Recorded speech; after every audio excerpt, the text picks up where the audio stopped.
صلى عليك الله يا خير الورى تعداد حبات الرمال وأكثرا. صلى عليك الله ما غيث هما فوق السهول وبالجبال وبالقرى فوق السهول وبالجبال وبالقرى. يا خير مبعوث بخير رسالة للناس يا خير الأنام وأطهرا. نفدك بالأرواح وهي رخيصة ونحارب الغرب الدنيء الأغبرا. يا خير مبعوث بخير رسالة للناس يا خير الأنام وأطهرا. نفدك بالأرواح وهي رخيصة. السلام علیکم ورحمۃ اللہ وبرکاتہ. الحمد للہ رب العالمین والصلاة والسلام علی اشرف الانبیاء والمرسلین نبینا محمد وعلی آلہ وصحبہ اجمعین. اعوذ باللہ من الشیطان الرجیم. قل اطیعوا اللہ والرسول فإن تولوا فإن اللہ لا يحب الكافرین. اللهم أرنا الحق حقا وارزقنا اتباعه وأرنا الباطل باطلا وارزقنا اجتنابه. اما بعد. میری محترم ماں اور عزیز بہنوں، جب اسلام کی دعوت کا آغاز ہوا تو اس سے وابستہ ہونے والوں اور اس پر ایمان لانے والوں کے لیے صرف یہی ایک راستہ تھا کہ اس کے داعی محمد صلی اللہ علیہ وسلم سے جو کچھ بھی ملے اس کو لے لیں اور جس سے وہ روکیں اس سے باز آ جائیں. آگے چل کر جب آپ صلی اللہ علیہ وسلم کے کام میں کچھ وسعت آئی تو اس اصول کی بار بار اور مختلف انداز سے تلقین کی گئی. اللہ تعالیٰ کا ارشاد ہے: قُلْ اطیعوا اللہ والرسول فإن تولوا فإن اللہ لا يحب الكافرین. کہہ دیجئے کہ اللہ اور رسول کی اطاعت کرو، اگر یہ منہ پھیر لیں تو یقیناً اللہ کافروں کو دوست نہیں رکھتا. سورۃ آل عمران. یعنی نبی کریم صلی اللہ علیہ وآلہ وسلم کے طریقے کے مخالف، طریقے کے خلاف چلنا کفر ہے. چنانچہ ایسی صفت والے کو اللہ تعالیٰ پسند ہی نہیں کرتا، اگرچہ کہ وہ اپنی عیش و عشرت والی زندگی میں محبت کا 1000 بار اقرار کرے. ہاں، اگر یہ آدمی نبی علیہ الصلاۃ والسلام کی پیروی اور ان کے طریقے کے مطابق اعمال کرے گا تو اللہ رب العالمین کے محبوب بندوں میں سے ہو جائے گا، کیونکہ محمد صلی اللہ علیہ وسلم ایسے پیغمبر ہیں کہ اگر انبیاء و رسول بھی آپ صلی اللہ علیہ وسلم کے زمانے میں آ جائیں تو انہیں بھی آپ کی پیروی کرنا پڑے گی اور آپ کی شریعت کے مطابق زندگی گزارنا پڑے گی.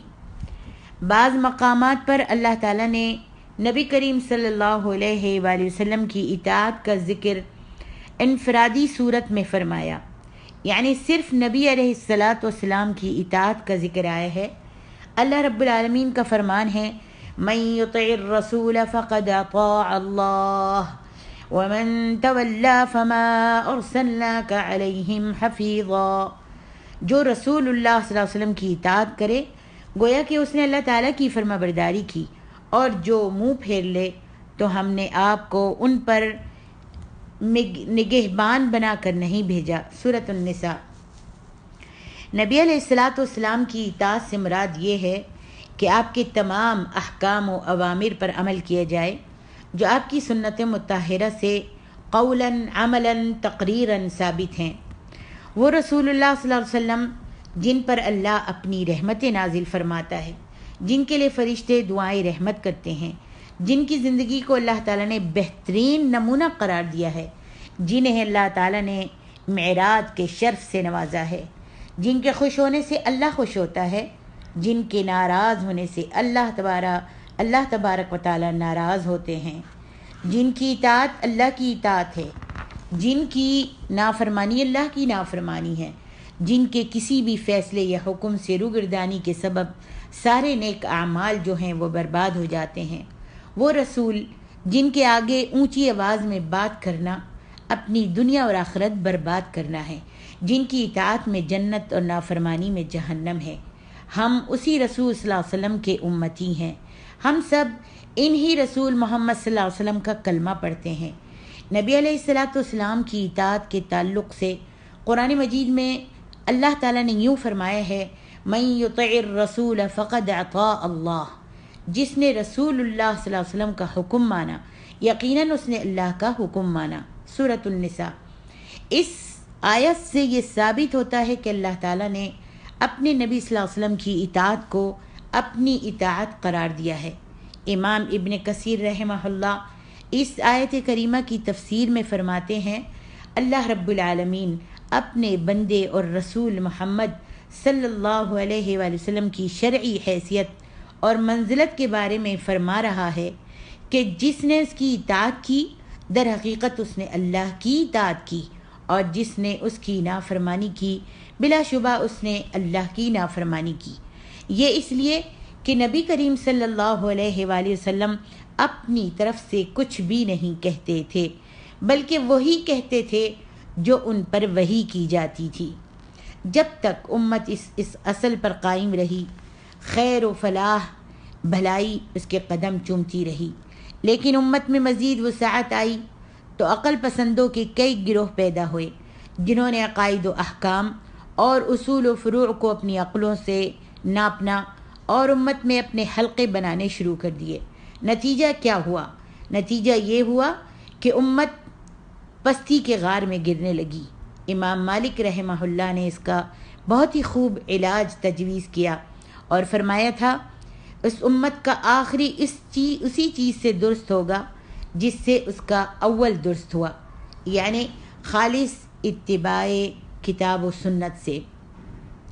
افسوس کہ آج امت پر عقلانیت کی وہی باد سموم چل پڑی ہے، اور امت پھر اسی پستی و ادبار کی طرف جا رہی ہے، اور اس کا علاج وہی ہے جو میں امام مالک رحمہ اللہ نے فرمایا تھا، ہماری نسبت جب ان رسول صلی اللہ علیہ وسلم کی طرف ہے تو پھر یہ کیا ہے؟ اگر انہی رسول صلی اللہ علیہ وسلم کی طرف ہماری نسبت ہے تو پھر یہ کیا ہے کہ ہم نے علیحدہ علیحدہ نسبتیں قائم کر رکھی ہیں، علیحدہ علیحدہ فرقے اور مسلک بنا لیے ہیں، علیحدہ علیحدہ نام رکھ لیے ہیں، اور پھر اپنی اپنی نسبت، اپنے اپنے فرقے اور اپنے اپنے مسلک اور اپنے اپنے نام پر فخر جتانے میں خوشی محسوس کرتے ہیں۔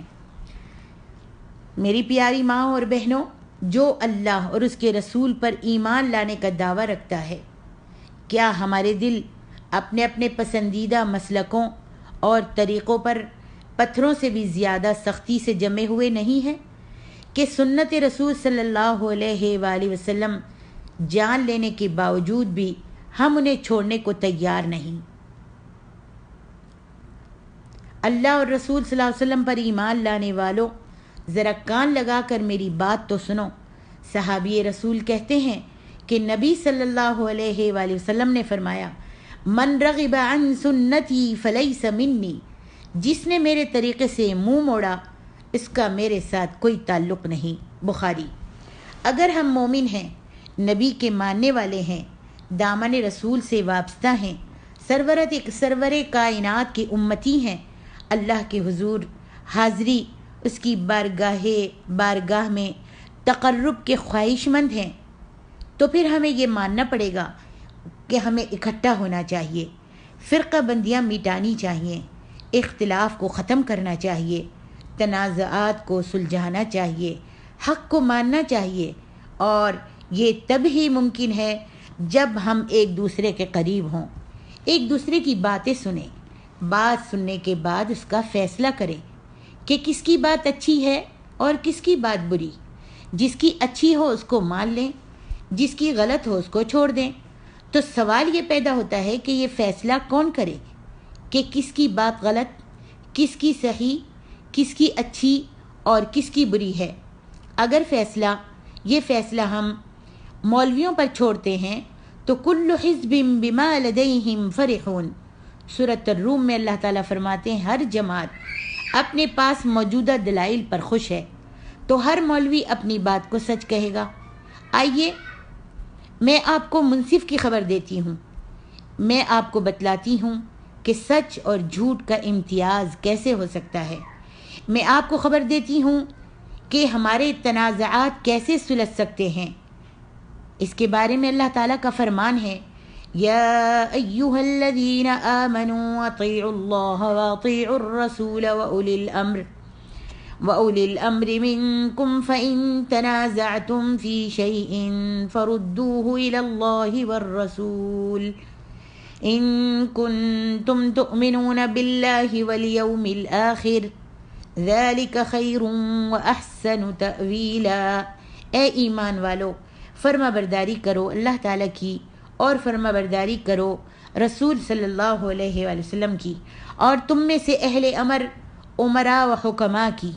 پھر اگر کسی چیز میں اختلاف کرو تو اس کو لوٹاؤ اللہ کی طرف اور رسول اللہ صلی اللہ علیہ وسلم کی طرف، اگر تمہیں اللہ پر اور قیامت کے دن پر ایمان ہے، یہ بہت بہتر ہے اور باعتبار انجام بہت اچھا ہے۔ اپنے آپ کو مسلمان و مومن کہنے والے صرف دعوے سے کام نہیں چلے گا۔ اپنے آپ کو مسلمان و مومن کہنے والوں صرف دعوے سے کام نہیں چلے گا، اللہ اور اس کے رسول کی اطاعت بھی ضروری ہے۔ اپنے مسائل کو، اپنے تنازعات کو حل کیجیے، اپنے اختلافات کو چھوڑ دیجیے، اپنی گروہ بندیاں توڑ دیجیے، اپنی جماعتوں کی دیواریں گرا دیجیے، حق کا ساتھ دیجیے، باطل کو ترک کر دیجیے، جھوٹ کو چھوڑ دیجیے، سچائی کو اختیار کیجیے۔ جس بات کی تائید قرآن و حدیث کرتا ہے، اگرچہ کہ کہنے والا چھوٹا ہی کیوں نہ ہو، وہ بات سچی ہے۔ کہنے والا اگر چھوٹا ہی کیوں نہ ہو لیکن قرآن و حدیث کی بات کرتا ہے اور تو اس کی مان لیجئے، اور وہ بات سچی ہے تو اس کی مان لیجئے، چاہے وہ چھوٹا ہی کیوں نہ ہو۔ اور وہ جس کی تائید قرآن و حدیث نہیں کرتا، قرآن و حدیث کے خلاف کوئی بولتا ہے، قرآن و حدیث کے مقابلے میں قیل و قال کرتا ہے، اگرچہ کہنے والا کتنا ہی بڑا ہو، وہ بات جھوٹ اور غلط ہے۔ یہ معیار عرش والے نے مقرر کیا ہے۔ محترم ماں اور عزیز بہنوں، سن لیجئے، اسلام میں فرقہ بندی، اختلاف کا پیدا ہونا کوئی قباحت کی بات نہیں، لیکن اس کا باقی رکھنا اسلام کی نگاہ میں درست بات نہیں۔ کسی نہ کسی مسئلے میں اختلاف ہو جاتا ہے، اختلاف کا پیدا ہونا ناممکن نہیں ہے، لیکن جہاں اختلاف ہوتا ہے وہاں اس کا حل بھی موجود ہے۔ جب کسی مسئلے میں دو رائے پیدا ہو گئی ہیں، اس کو رب کے قرآن کی طرف اور محمد صلی اللہ علیہ وسلم کے فرمان کی طرف پیش کیجیے، پھر اختلاف باقی نہیں رہ سکتا۔ کیوں؟ اس کا سبب اللہ رب العالمین نے یوں بیان فرمایا، وَلَوْ كَانَ مِنْ عِنْدِ غَيْرِ اللَّهِ لَوَجَدُوا فِيهِ اخْتِلَافًا كَثِيرًا۔ اگر یہ اللہ کے سوا کسی اور کی طرف سے ہوتا تو یقیناً اس میں بہت کچھ اختلاف پاتے۔ قرآن مجید کے رب کا کلام ہونے کی سب سے بڑی دلیل یہ ہے کہ اس کے اندر کوئی اختلاف کی بات، متضاد بات نہیں ہے۔ اللہ کا کلام اگر نہ ہوتا تو اس کے اندر متضاد ہونا چاہیے تھا۔ اگر یہ اللہ کا کلام، قرآن مجید اللہ کا کلام نہ ہوتا تو اس کے اندر متضاد ہونا چاہیے تھا۔ اور جہاں تک نبی صلی اللہ علیہ وسلم کا تعلق ہے، اللہ رب العالمین کا فرمان ہے، وَمَا يَنطِقُ عَنِ الْهَوَىٰ إِنْ هُوَ إِلَّا وَحْيٌ يُوحَىٰ۔ نبی صلی اللہ علیہ وسلم اپنی مرضی سے بات نہیں کرتے، وہ تو بولتے جب ہیں جب عرش والا بولنے کا حکم دیتا ہے۔ سورۃ النجم۔ شیخ عبد الرحمن بن ناصر سعدی رحمہ اللہ اس آیت کی تفسیر میں فرماتے ہیں، اس سے ثابت ہوتا ہے کہ سنت بھی رسول اللہ صلی اللہ علیہ وسلم کی طرف اللہ کی وحی ہے۔ جو سنت رسول صلی اللہ علیہ وسلم کی مخالفت کرتے ہیں، اللہ نے ان کے لیے بڑی شدید وعید سنائی ہے، جیسا کہ اللہ تبارک و تعالیٰ کا فرمان ہے، وَمَا آتَاكُمُ الرَّسُولُ فَخُذُوهُ وَمَا نَهَاكُمْ عَنْهُ فَانْتَهُوا۔ اور جو کچھ بھی رسول اللہ صلی اللہ علیہ وسلم تم کو دیں اس کو لے لو، اور جس سے وہ روکیں اس سے رک جاؤ، اور اللہ سے ڈرتے رہا کرو، یقیناً اللہ تعالیٰ سخت عذاب دینے والا ہے۔ سورۃ الحشر۔ امت محمدیہ کی گمراہی کا اصل سبب یہی ہے کہ انہوں نے اپنی نفسانی خواہشات کی خاطر قرآن و حدیث کو پس سے پشت ڈال کر دین میں رائج شدہ بدعتوں کو اپنا لیا۔ سچ کہا تھا نبی علیہ الصلاۃ والسلام نے، وَشَرَّ الْأُمُورِ مُحْدَثَاتُهَا وَكُلَّ مُحْدَثَةٍ بِدْعَةٍ وَكُلَّ بِدْعَةٍ ضَلَالَةٍ۔ مسلم۔ اسی طرح حدیث میں آتا ہے کہ نبی علیہ الصلاۃ والسلام نے فرمایا، كُلُّ أُمَّتِي يَدْخُلُونَ الْجَنَّةَ إِلَّا مَنْ أَبَى۔ قالوا یا رسول اللہ ومن ابا؟ قال من اطاعنی دخل الجنہ ومن عصانی فقد ابا۔ میری ساری امت جنت میں داخل ہوگی سوائے اس شخص کے جس نے انکار کیا۔ لوگوں نے حیران ہو کر پوچھا، انکار کون کرے گا؟ جنت میں جانے سے انکار کون کرے گا؟ فرمایا، جس نے میری اطاعت کی وہ جنت میں داخل ہوگا، اور جس نے میری نافرمانی کی اس نے جنت میں جانے سے انکار کیا۔ بخاری۔ جو شخص بھی اللہ کے رسول صلی اللہ علیہ وسلم کی نافرمانی کرتا ہے اور آپ کی سنت مطہرہ کے مخالف چلتا ہے تو گویا وہ جنت میں جانے سے انکار کر رہا ہے اور اس کا انجام جہنم ہے۔ اسی طرح معصیت رسول کے انجام کے بارے میں، اللہ کے رسول صلی اللہ علیہ وسلم کی نافرمانی کے انجام کے بارے میں اللہ رب العالمین اور ایک مقام پر تنبیہ کرتے ہیں، فرماتے ہیں فَلْيَحْذَرِ الَّذِينَ يُخَالِفُونَ عَنْ أَمْرِهِ أَن تُصِيبَهُمْ فِتْنَةٌ أَوْ يُصِيبَهُمْ عَذَابٌ أَلِيمٌ۔ جو لوگ نبی علیہ الصلاۃ والسلام کے حکم کی مخالفت کرتے ہیں انہیں ڈرتے رہنا چاہیے کہ کہیں ان پر کوئی زبردست آفت نہ آ پڑے یا انہیں دردناک عذاب نہ پہنچے۔ سورۃ النور۔ اس آیت کریمہ میں سنت رسول صلی اللہ علیہ وسلم کی مخالفت کرنے والے شخص کو دو طرح کی شدید وعید سنائی گئی ہے۔ پہلی وعید، سنت رسول صلی اللہ علیہ وسلم کی مخالفت کی وجہ سے، اللہ کے رسول کی سنت کی مخالفت کی وجہ سے اس کا دل فتنے کا شکار ہو سکتا ہے اور حق سے بھٹک کر گمراہی میں مبتلا ہو جائے گا، تو پھر اس گمراہی کے بعد حق کی ہدایت نہیں پا سکے گا۔ گمراہی میں مبتلا کرنے کی یہ وعید دوسری وعید سے زیادہ شدید اور خطرناک ہے۔ دوسری وعید، آیت کریمہ میں دوسری وعید کا فرمان عذاب علیم ہے۔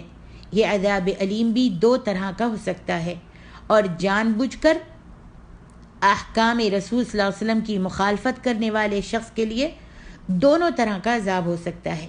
اس کا دل بھی حق سے بھٹک جائے گا نعوذ باللہ، اور مال و جان سے بھی تباہ ہو جائے گا، اس کے مال و جان بھی تباہ ہو جائیں گے۔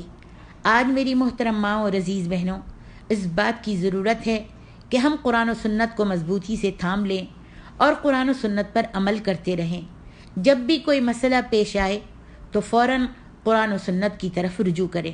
اگر ہم قرآن و سنت کو چھوڑ دیں تو کوئی مسئلہ حل نہیں کر سکتے اور ہم فرقہ بندیاں اور اختلافات کا شکار ہو جائیں گے۔ اگر ہم قرآن و سنت کو اپنائیں تو کبھی بھی گمراہ نہیں ہوں گے، دنیا اور آخرت میں کامیاب ہو جائیں گے انشاءاللہ، اور اگر قرآن و سنت کو چھوڑ دیں تو گمراہ ہو جائیں گے اور دنیا اور آخرت میں نقصان اٹھانا پڑے گا۔ اس لیے ہم سب کو چاہیے کہ قرآن و سنت پر مضبوطی سے عمل کریں۔ آخر میں اللہ رب العالمین سے دعا کرتی ہوں کہ اے رب العالمین، ہم تمام مسلمانوں کو قرآن و سنت پر جمے رہنے کی توفیق عطا فرما۔ جب تک ہم زندہ رہیں ایمان کی حالت میں رکھ، قرآن و سنت پر پابند بنا کر رکھ، اور جب ہمارا خاتمہ ہو تو خاتمہ بالخیر نصیب فرمانا۔